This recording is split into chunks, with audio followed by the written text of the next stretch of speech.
শিরের শারদ প্রাতে বেজে উঠেছে আলোকমঞ্জি, ধরণীর বহিরাকাশে অন্তরিত মেঘমালা, প্রকৃতির অন্তরাকাশে জাগরিত জ্যোতির্ময়ী জগন্মাতার আগমন বার্তা, আনন্দময়ী মহামায়ার পদধ্বনি অসীম ছন্দে বেজে উঠে রূপলোক ও রসলোকে আনে নবভাব মাধুরীর সঞ্জীবন।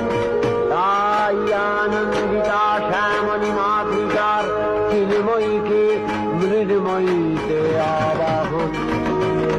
আজ চিৎশক্তি রূপিণী বিশ্বজননীর শারদশ্রী বিমণ্ডিতা প্রতিভা মন্দিরে মন্দিরে ধ্যান বোধিতা।